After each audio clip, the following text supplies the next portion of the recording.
काम अच्छा करते हैं। हम वोटर हैं तो हमारा ये राय है कि वो और गहराई में जाके काम करें, और जो गांव में रोड नहीं है, जहां नल जल का सुविधा नहीं है, जहां कोई व्यवस्था नहीं है, वहां वो ज़्यादा ध्यान दें, तो उनके लिए ज़्यादा बेहतर रहेगा, यही राय है। तो आगे वाले चुनाव में ऐसी मुसीबत मतलब आम जनता के समक्ष नहीं आएगी, आम जनता इनको नकार देगी। रही बात विकास की, तो केवल रेलवे और सभ्य एयरपोर्ट चालू कर देने से जिले का विकास संभव नहीं है। केवल दो चीज़ से विकास नहीं है। विकास के लिए रोजगार, स्वरोजगार, अच्छी शिक्षा की व्यवस्था। शिक्षा पे कब तक कितने दिन संसद में बोले हैं हमारे सांसद महोदय, अच्छे रोजगार के बारे में कितने दिन बोले हैं। ये सब पे हमारे सांसद महोदय की निष्क्रियता रही है, और हम चाहेंगे कि अगर इसमें ये बदलाव नहीं करते हैं तो इनकी विदाई तय है, इसमें कोई दो राय नहीं है।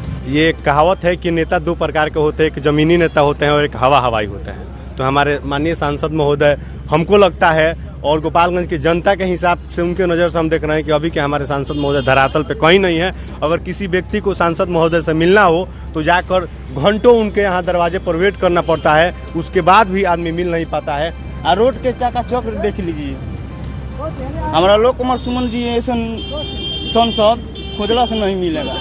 नमस्कार, आप देख रहे हैं बिहार तक।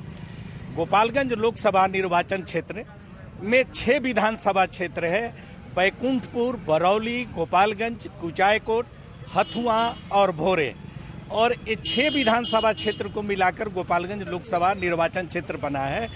जहां पर ये पिछले जो चुनाव हुआ था उसमें डॉक्टर आलोक कुमार सुमन, जो जदयू के राष्ट्रीय कोषाध्यक्ष हैं, सांसद हैं, अब ये पिछले 4 साल में जनता के वादों पर खरे उतरे हैं कि नहीं। यहाँ गोपालगंज के जादवपुर चौक पर बहुत से लोग खड़े हैं, उनसे जानने का प्रयास करते हैं कि जो अगला चुनाव लोकसभा का 24 में होने वाला है उसमें अपने सांसद के प्रति क्या जानते हैं या क्या उनके अंदर है, उस चीज़ को टटोलना चाहते हैं। क्या नाम हुआ आपका? जी, राजू सिंह नाम हुआ मेरा। अच्छा, आप बताइए कि जो सांसद आपके हैं वो पिछले जो अभी 4 साल बीता है उसमें क्या वो जनता के वादे पर खरे उतरे हैं या नहीं? अब उनका वादा तो मुझे नहीं पता है, लेकिन शहर में बहुत विकास नहीं दिखा। लेकिन जैसे रेलवे का काम होता है या एयरपोर्ट का काम है या बात उठाना होता है सदन में, बहुत अच्छे से उठाते हैं, बहुत जान के खुशी होता है। सदन में बहुत अच्छा चर्चा भी करते हैं, लेकिन शहर में कुछ विकास नहीं दिखा कि जो मुझे कोई कह सके कि सांसद महोदय ने ये काम शहर में किया है। नाम हुआ? पंकज सिंह राणा नाम है। अच्छा, एक चीज़ बताइए, जो लोकसभा का चुनाव 24 में होने वाला है और जो सांसद यहाँ है, ये जो 4 साल अभी बीता, इसमें जनता के वादे पर खरे उतरे हैं या नहीं? जनता के लिए जो सांसद जी द्वारा वादा किया गया है उन सब वादों को पूरा करने का प्रयास उनके द्वारा किया जा रहा है। और अभी सबसे बड़ी समस्या यहाँ थी कि जो सभ्या एयरपोर्ट था जिसे चालू करने की बात हो रही थी, उस दिशा में उनके द्वारा सार्थक पहल किया गया है और उम्मीद है कि भविष्य में एयरपोर्ट चालू होगा। यह गोपालगंज के लिए बड़ी उपलब्धि होगी। बताइए आप अपने सांसद के कार्य अवधि के बारे में, या आगे क्या उनका भविष्य होगा, जनता क्या सोचेगी? मेरा मानना है कि सांसद जी का जो कार्यकाल रहा है वो एकदम न्यूट्रल रहा है, ना जिसको बहुत अच्छा बोलेंगे और ना ही खराब या फिर निरर्थक बोलेंगे। उनके द्वारा सदन में हमेशा तत्परता से गोपालगंज के मुद्दों को उठाया जाता है। लोगों के एक समस्या क्या है कि उनके पास जो आम जनता की पहुंच है वो थोड़ी लिमिटेड है।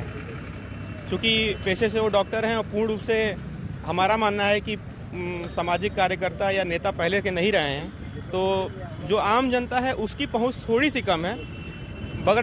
मगर जो भी गोपालगंज के जो अहम मुद्दे हैं, जैसे कि ट्रेनों का आवागमन से संबंधित मामला था लखनऊ चलवाने का, या फिर गोपालगंज से जो भी 2-3 प्रमुख ट्रेनें स्टार्ट हुई टाटा जाने वाली या फिर लखनऊ, उनका उसमें उसका बहुत अहम रोल था, कुछ ज़्यादा ही अच्छा रोल है। सभ्या एयरपोर्ट का मामले में भी उनका मतलब उनके द्वारा ही जो प्रयास जो उन्होंने किया वो वाकई काबिले तारीफ़ है।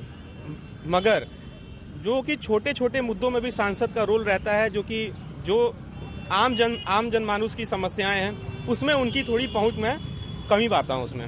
मगर कुल मिला के अगर बोला जाए तो उनका जो कार्यकाल रहा है अच्छा ही रहा है, बुरा नहीं रहा है। अब आगे के लिए मैं भविष्य में मानता हूं कि अगर इनसे बढ़िया कोई कैंडिडेट आता है जो कि मुझे नहीं दिख रहा है, तब तक तो ठीक है ये, और उम्मीद है कि अच्छा ही होगा उनके। मेरा नाम सौरभ सिंह हुआ, और आप जैसा सांसद महोदय के बारे में कह रहे हैं, तो सभी एयरपोर्ट और ट्रेन की मांग ये सारा संसद भवन में उठाते हैं। पर एक और बात है कि मैं ये चाहता हूँ कि हमारे सांसद महोदय छोटी छोटी चीज़ों पर भी ध्यान दें।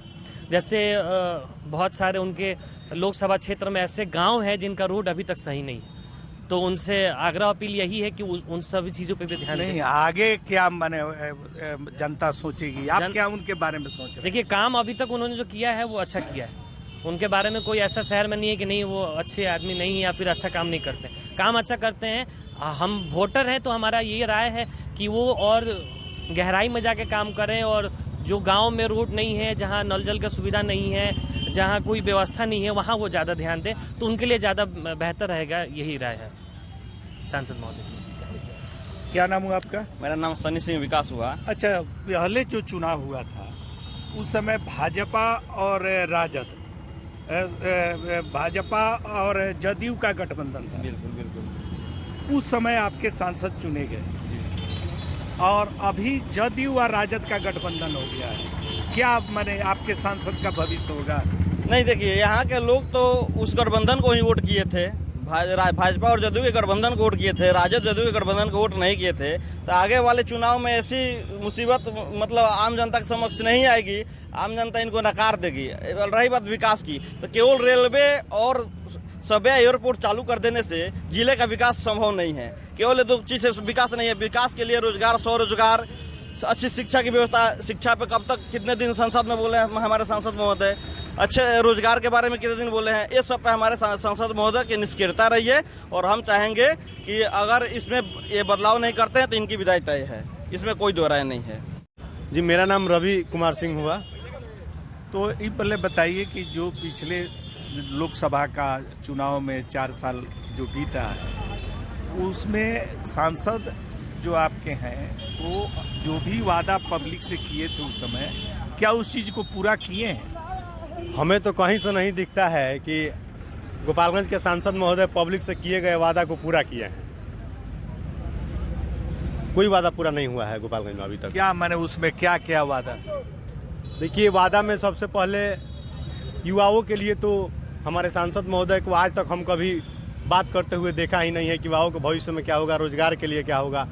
गोपालगंज के एजुकेशन के लिए, आज शिक्षा व्यवस्था को लेकर, यूनिवर्सिटी के लिए, कॉलेज के लिए युवा जगह जगह अपने आवाज़ को उठा रहे हैं। उसमें एक जगह भी पॉजिटिव वे में कहीं हमारे सांसद महोदय नहीं आए। तो जो युवाओं का नहीं हुआ, रोजगार के बारे में नहीं बोल रहा है, उससे हम अपने जिले के लिए क्या उम्मीद कर सकते हैं? नहीं तो पार्लियामेंट में तो काफ़ी क्वेश्चन उठाते हैं, सोशल मीडिया पर अपने कार्यों को बजाते डालते रहते हैं। देखिए, अब ये कहावत है कि नेता दो प्रकार के होते हैं, एक जमीनी नेता होते हैं और एक हवाई होते हैं। तो हमारे माननीय सांसद महोदय, हमको लगता है, और गोपालगंज की जनता के हिसाब से उनके नज़र से हम देख रहे हैं कि अभी के हमारे सांसद महोदय धरातल पे कहीं नहीं है। अगर किसी व्यक्ति को सांसद महोदय से मिलना हो तो जाकर घंटों उनके यहाँ दरवाजे पर वेट करना पड़ता है। उसके बाद भी आदमी मिल नहीं पाता है। आसानी से कोई भी आम जनता अपने सवाल को उनके सामने नहीं पहुँचा पाता है, और न कोई आम जनता का काम होता है आज तक। तो बताइए, आप अपने सांसद का नाम जानते हैं? हाँ, क्या नाम है? आलोक कुमार सुमन।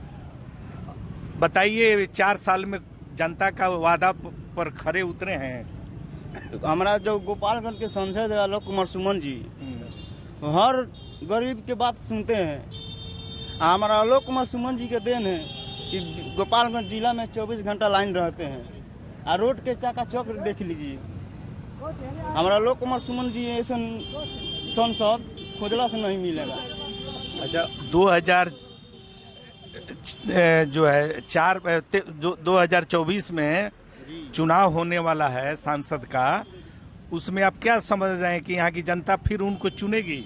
जनता आपकी भारी बहुमत से चुनेगी। जनता उसको अभी ने जोड़ा है। फिर जो 2024 में जनता फिर चुनेगी आलोक कुमार सुमन जी को। मेरा नाम मिथिलेश सिंह है। अच्छा, एक चीज़ बताइए कि ये जो लोकसभा के प्रतिनिधि हैं, क्या वो जनता के वादों को पूरा किए हैं कि नहीं 4 साल? देखिए, मेरे देखने से जो आलोक कुमार सुमन जी पेशे से डॉक्टर हैं, बहुत ही मितभाषी हैं, जनता के हर पहलू पर वो खरा उतरे हैं। अब अपनी अपनी थोड़ी सी समझ है कि उनके बारे में, मेरा तो यही राय है कि उनसे बेटर सांसद गोपालगंज को नहीं मिल सकता है। हम धूप सागर दियरा से बिलोंग करते हैं। अच्छा, आप बताइए कि जो पिछले 4 साल में सांसद जो आपके हैं वो जनता के वादों पर खरे उतरे हैं या नहीं? आलोक कुमार सुमन जी हमारे माननीय सांसद हैं, वो जनता के उम्मीदों पे कितने खरे उतरे हैं इसका शहर में जो विकास हुआ है शहरी लोग बता सकते हैं।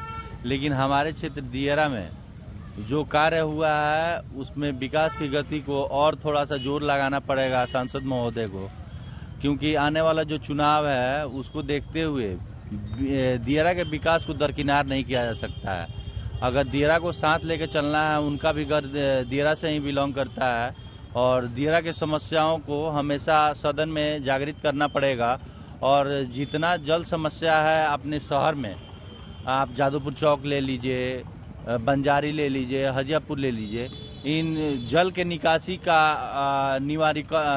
क्या बोलते हैं उसका समस्या का समाधान करना पड़ेगा, ताकि सांसद महोदय को आगे के भविष्य में और सारा राजनीति आसानी से गोपालगंज जिले के अगला लोकसभा चुनाव होगा तो क्या प्रभाव फिर से जीतेंगे? अपना व्यक्तिगत अगर विकास का छवि उनका तेज रहा तो जीत सकते हैं, नहीं तो आगे का सहमति तो भविष्य बताएगा। जो एकत्रित लोग हैं जिनका कहना है कि गोपालगंज लोकसभा का चुनाव जो पिछला बार हुआ था उस समय भाजपा और जदयू का गठबंधन था, अब जो है जदयू जो है अब राजद के महागठबंधन में आ गया है।